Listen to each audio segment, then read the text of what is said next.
Hey everybody, Justin Harris here. I help visionaries with launching their visions, and today I'm in San Francisco, California at Apple Union Square, and we're gonna go check out the brand new iPad Pro, the 10.5-inch version along with a 12.9-inch version.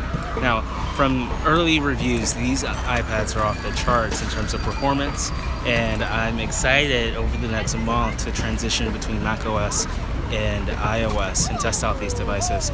So if we walk across the street here, I'll go ahead and walk into the store. Hey Harry, how's life? So got the lovely, super excited about the brand new display. The fact that scrolling is much more smoother. I can unlock my device here using Touch ID. Looks like I have a very, very bad connection. So, comparing them side by side,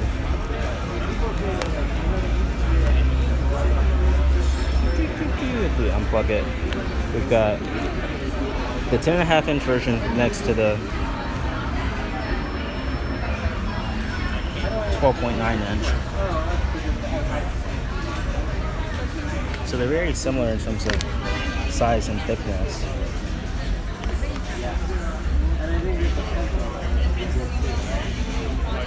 If we take a look at the Apple Pencil and compare that side by side, the iPad 10.5-inch is thinner than the Apple Pencil itself, so that's pretty crazy.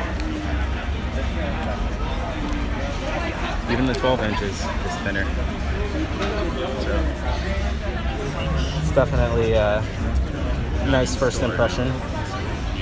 I don't even know if we have it in airline store. It also looks like these brand new wallpapers on the box of it. I don't have a box, but it was really sexy to see the first impression of the box. It was such a gorgeous display. Or an image, full screen image. I can actually pull it up on my Instagram here. If I go to Instagram,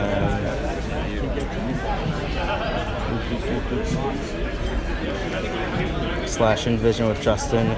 Link should be in the description for those that are watching.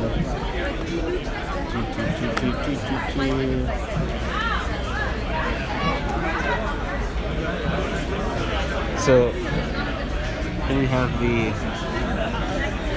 the box, and it just looks gorgeous. Having that lovely full screen wallpaper on the front of the box.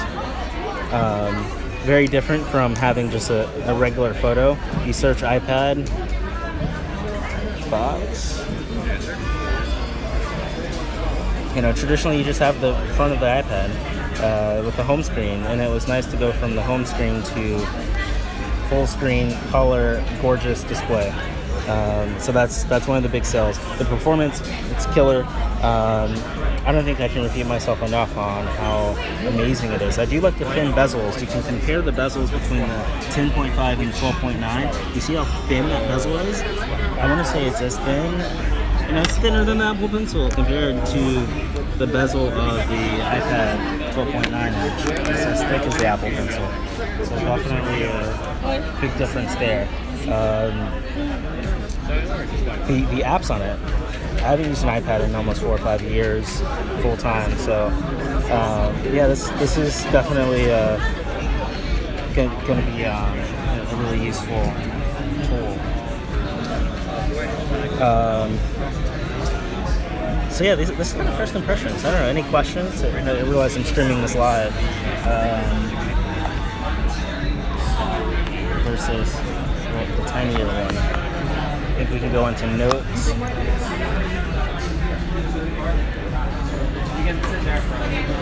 And draw on here with Apple Pencil. Then over here I have the Bamboo Sketch. So I also have the display on. So it I forget what they call it, the True Tone display, so it automatically adjusts the mood of the display based on the ambient light. It's pretty neat. So the fact that this bigger iPad, the 12.9 inch, got a lot of the technology that was in the 9.7 inch iPad, I believe, the last generation.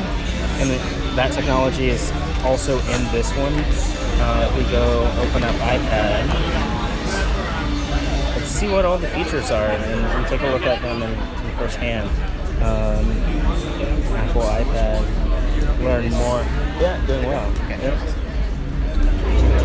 So if we look at an overview, so the all-new 10.5 inch model is the world's most advanced display. Every feature that was introduced on the 10.5 inch was added to the 12.9. More powerful than most PC laptops. This is when it gets real, because the computing power that these two iPads have is ridiculous. It's almost even better than your basic 13-inch MacBook Pro. iOS 11, it comes this fall. It's going to take the iPad to an entirely new level. Got the display. Super sexy. So this refresh rate right here, 120 hertz, unlike anything you've ever seen. I don't know if you've seen the comparisons, but just the natural scrolling is so much better. And it makes movies and videos look amazing. So we got some more specs. Multitasking. It's coming this fall, so I can't really demo that. It's more powerful than the PC laptops, clearly. 64-bit 4K video. So the fact that it has a 12 megapixel camera and records 4K, and I can use my iPad to edit 4K from my iPhone, it's unbelievable. So that's kind of first impressions here of the brand new iPad. I'm super pumped for iOS 11. It's going to make it even more powerful. And if I had to go with the choice, the reason I went with the 12.9 inch is because of more screen real estate.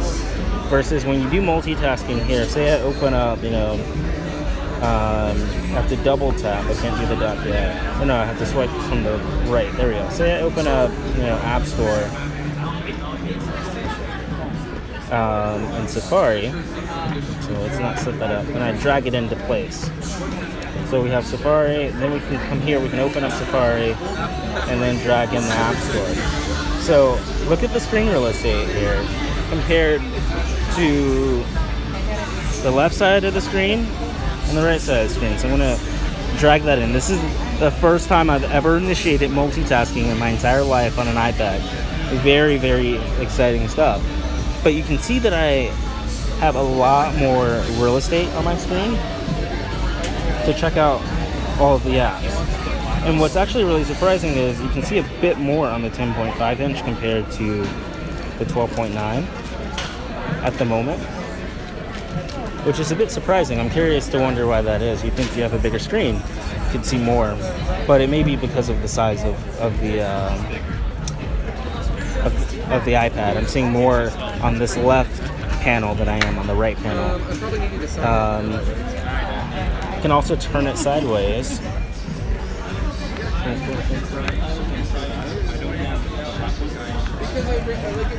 And we can see that I can see more longer, so I have Moment Valley 2 versus over here. It's more condensed, which is very interesting. So I wonder if I could adjust the screen size a little bit, probably in the accessibility settings, to make it so I see more on this screen rather than less right now. Affinity Photo is out, which is nice. It's $20 and I can edit photos. This is one of the apps that was demoed in the WWDC keynote. I wonder if I drag this and we can take a look here. When it's in the middle, I'm seeing more games you might like versus something tells me that these are two different pages. It's very confusing. We got the first line. Yeah, I'm seeing more content here than I am right here. I wonder if we go to a more neutral app, will it make more sense? And if we load it the same thing, so something like Notes. Went to Notes, and then went to Notes. So we got two of the similar images, and then we drag in I have no idea how to change the app because this is my first time using multitasking. Let's see. Drag it in. Oh, I need an iOS tutorial. How does one use multitasking? That drags in the last app. I think you dragged it. There we go. Alright, that was nice learning. So let's drag in something like the clock app. It's pretty simple. We swipe down. This is going to be all changed around in iOS 11. So you can see I don't have as many alarms. Let's see something like bedtime. Reducing bedtime. I don't have that set up. You can see it's almost identical. You just have a bigger screen here. That's really the main difference. So I'm approaching 10 minutes here. I'm going to conclude the stream because I've been just yapping and talking around. Thanks for skipping around and watching. I really appreciate it. Got more content coming your way, so make sure you subscribe, and I'll see you in the next video. Thanks for watching the stream, everyone. Peace.